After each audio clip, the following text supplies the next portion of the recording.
Good morning. Good morning. I feel like every fight week there's a new look for you. You know, this time we're going with the long flowing lion-esque hair. Talk to us about this style that you're rocking with this week. I just let it grow, man. I go. I mean, I don't even know if the hair will stay till the fight, so we'll see. Okay. Look, obviously last time out, not your night. Do you think that's something where you just learned, okay, Sean O'Malley was on a different level that night, or do you look at that fight and go, man, I just messed up a lot of stuff and that was my fault, not his? I mean, the fact that he won the belt the fight before, I'm pretty sure his confidence and his mental game went through the roof, right? I mean, when you win the belt, you're probably at your best, and I mean, he fought a great fight. He stayed in the outside. He landed good punches. I mean, I feel I fought too flat-footed, and that wasn't part of the game plan. I kind of like just sit down and was trying to like, block and counter. And with a guy like that, sometimes you gotta meet him in the middle and punch with him instead of like punching after him. And I mean, I gotta learn from it, and I'm hungry, and I wanna make that run right. I think when people look at that fight, they might be a little bit surprised that you're fighting before he is. I know that you're a guy who likes to stay active, but was it important to you to get back in here and sort of get back on the winning momentum? For me, it was like that fresh feeling of on a high level fight that I was. Like I won't be on a higher fight like that until I fight for the belt again. The magnitude of the fight, the week leading up to the media, the obligations, and the fight itself. I mean, look the arena, look how many people were in there. And I feel like if I would have waited, initially I want to fight in MSG because I like New York, and I was thinking myself, wait until New York might, give me some rust, because I took a full month off after the last fight. I just let my mind go and pretty much let what happened go and reset. And I started training and I started feeling good quick. I healed up quick. I didn't have anything broken or nothing in my body. So I was just like back to work. And when they called me for this fight, I was like, sounds about right. Yeah. Last one on that fight. I mean, obviously, there's a viral clip of the knee that he landed. How bad did that hurt you, if at all? If just to make a comparison, the punch in the fifth round that landed perfectly in my eye, it wasn't an eye poke, but felt like one, hurt me a million times more. Like I was fully blind. I was like, fuck. It was like perfect punch. Props on him, but the knee really. I mean, the knee was kind of like shocked me. I was like, fuck. I got clipped with something big, and I knew it was the knee. But I wasn't like my legs were there. I was just like, fuck, that really hurt. Like in terms of like a hit, but like I would say my brain and my legs were there. I was just like, don't do that again. It was almost the same knee I hit Font with when I fought Font. So I was like, it wasn't like a super big knee in terms of like a flying knee with power. It was just perfect pop. And I was like, fuck, I did that before. It was a good one. So let's move on to this Saturday night, right? You've got Figueiredo. You know, this is his attempt to break into the top 5 at bantamweight. He said that his style's evolved. He can either be super aggressive on the feet and blitz you, or he can come in and take you down and try and grapple you. His style's evolving. When you look at him and you look at how he's fought in the last couple, what are you expecting him to come with on Saturday? I mean, from his last 2 fights, based on 35ers, he's been pretty much only wrestling. Like, he's just been changing levels and going for a takedown. I don't know if he feels the size difference. I don't know if he's just that good in the ground, but I know for a fact I'm good in the ground. So if we go to the ground, I'll be just fine. What does this win do for you, right? I mean, Figueredo he's a former champion and he's clearly a fantastic fighter, but I feel like eventually when he loses at this division, people are going to be like, well, he was meant to lose, he's undersized, you know what I mean? But do you look at him as like, no, he's a champion level fighter, he could fight for the title in this division, and beating him puts me over a former champion? I'm pretty much fighting for my position because I just fought for the title. I could, I can win 2 fights and fight for the title again, and we know how this works. It's almost like in some ways it's like a popularity contest. It's like the fans pick who they want. So if I get in there and fight the way I like to fight, I'm right there. Chito, hi. You had mentioned how he's been using his grappling since moving up to 135. Do you feel like he felt that the power is different at bantamweight, and do you plan on showing him that? I mean, it could be. I can be 100% sure because we gotta be in front of each other. But he fought. I mean, I would say Fun is a big puncher. He don't have too much speed, but he's a great puncher. And in Garban, he's really fast, but it seems like he haven't been able to put it together lately. So, and he's been shooting a lot. He shoot a lot in those two guys. So, I work a lot of wrestling and grappling just in case. But I would say I would normally do the same amount of grappling and wrestling. I just emphasize more in some things that I would like to show if we go to the ground. And then people have been making a lot about him spending that 1 week with Habib. I mean, you had mentioned that it's only 1 week, so he can't possibly be learning a lot. But I'm sure he's had discussions with him. That being said, do you feel like he's going to try to take it to the ground with you as well? Fuck. Yeah, Khabib. That's cool. Yeah, I mean, he can try to hump my leg, but I'm going to slice him open with the elbows. I mean, even if he's 3 months with Khabib or a year with Khabib, I don't give a fuck. And something that people have often criticized you about was kind of the slow starts.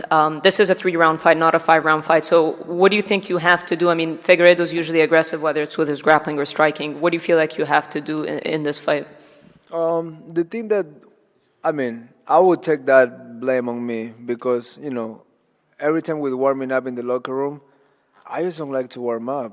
I'm almost like I'm fine, like almost like a bar fight. Like I just sit down, do a little movement, and then few jumps, and then I'm like, fuck it, let's go. But this camp, we emphasize like just have a real warm up before sparring, like hit mitts for real before the sparring, and it felt great. I was like, fuck, I've been doing this for 10 years, and I just start warming up before a fight, but. That's blame on me because my coach always told me like I would recommend to warm up a little more. I don't know. Maybe you think you want to save your energy or whatever, or it just feel cool to go call in there. But this time I will warm up a little more. And it's pretty crazy how many pro fights you have. You're only 31. So how would you reflect on your career so far? And does that give you confidence that you still have time to make another title run? Yeah, I mean, I definitely have time, and if you see my record, I fought pretty much everybody I would say in this new era, in the one before me, and I'm healthy. That's the most important part. Like, I mean, the way I live my life is pretty much made to be able to fight the hardest I can, and I'm feeling great, and I can wait for Saturday night. And just one last one from me, a couple of predictions. First, Corey versus Umar. How do you see that one? I mean, Umar last fight, how tired he was after the fight, it was kind of like weird because that was a newcomer, right? If a newcomer gets you that tired, I mean, Corey's an experienced guy. He's fought the best of the best. He fought for the title, for the Algie, for the Jan. I mean, he's been there for a long time, and he's been there under those lights. So we'll see if he can handle those lights, and if he can, good for him. And how about Sean O'Malley and Merab? That's an interesting fight because a lot of people think, I mean, people get confused because O'Malley's a funny guy. They think he's not training, but he is just as professional as most of us. And, people think he just can throw one punch, and he's a great fighter. The thing with that, I would be more worried about Merab's chin because he's been dropped by everybody. And I mean, if you get dropped by Cejudo, good Lord, fuck.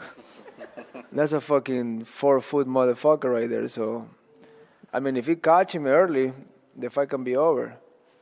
Thank you. You're welcome. Sir, go ahead. Hey, Chito, how you doing? What's up, bro? We kind of had this discussion a couple of days ago, and what you said earlier is right. 24, 25 fights in 10 years in the UFC at 31 years old. Your career has been nothing short of absolutely stellar. never lost by knockout. We've had Davison a few times throughout this week say, I am going to be the first guy to knock out Chito Vera. How do you respond to that? That probably means he's gonna fucking shoot and smell my crotch in the first second of the fight. So we know how this works. Fighters say something and do something else. But I mean, if you wanna try it, we can give it a try. I mean, I have never take proud in those things because I don't wanna just talk about it and put it out in the universe. I just work hard and make the best I can. But yeah, I mean, he can give it a try. Thanks, Chito, and good luck. You're welcome. Thank you. Two more. Sean? Hey, Chito. I just had a question. Have you ran into Corey Sandhagen this week at all? I know there was like some back and forth between you guys after he made a YouTube video kind of breaking down your fight with Sean O'Malley, and you kind of said, hey, man, stop trying to be an influencer and just be a fighter. Like, have you guys ran into each other at all? I saw him a few times. I mean, he don't say anything. I have never say anything about him, not because I don't want to say, it's because I don't give a fuck about it. But yeah, like when he break down things, I'm like, dude, just go back to the gym. But we ran into each other a few times and he don't say anything. So if you don't say anything, I just keep walking. And then I had a question about the Sean O'Malley with like the hair and the braids. You said it kind of felt like he was a fish out of water when you were trying to grab onto him. If you were to go and get your hair braided, what would be the difference if you got it done by somebody in the hotel as opposed to like somebody outside of the hotel? Is that something that fighters can like get away with? They can put more grease in their hair? I mean, even if you don't want to grease, like if you go to a regular salon, like I go to this place by my house, it's called Linda's. They use a shitload of gel, and when you train, that thing's just become a mess. It gets in your eye, but you become really, really greasy. And what I know about him is like he don't use a UFC lady that comes normally. He uses his own person. I think he's his wife, friend, or whatever. I don't really know, but I know he does his hair with his own person. So, and I rewatched the fight a few days ago, just to watch clips on me and see what I can do better on this fight. And he said one time that I didn't get close to him. How will say that? And I get close to him a lot. I grabbed his head a lot of time, and he was just getting away. And even on the press conference, there was a video, I believe, from MMA fighting that his face was shiny. How after 5 rounds like that, you still shiny? I mean, I don't know. Did he did it on purpose or not? I can tell you that. But was he slippery? He was very slippery. Just one more quick one, if I can. What was it like to hang out with Jason Ellis and Tony Hawk? It was crazy, yeah. Watching Tony skate live is amazing, and I watch him my whole life skate, but watching him live on the big ramp is pretty sick. So we get to skate a little bit. We did a podcast, and I guess we're cool now. One last one right here. Go ahead, sir. Chito here. And I just have one question. You fought your career veterans and the new generation, such as Sonja Dot was just 26 years old. Can you tell us what's the difference between the old generation and new generation in MMA?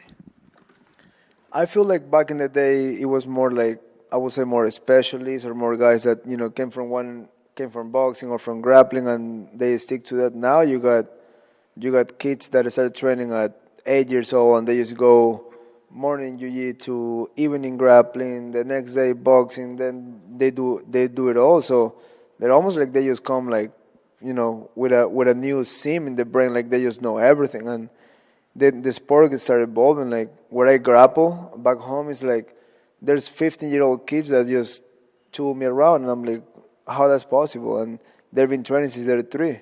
So I mean, I feel like every year the competition gets harder and harder, and I mean, that's fun because, you get to push yourself harder and you get to see how far you can go. Yeah, just to follow up, is it much easier to fight the old generation? I mean, fighting is, you got to get in there in order to realize what can be easier or harder. But, I mean, experience is a lot too. Sometimes you can be really technical, but someone just have a good head in their shoulders and they will kick your ass anyway. So it's just depending how your mind is and where you are there. Thank you. You're welcome.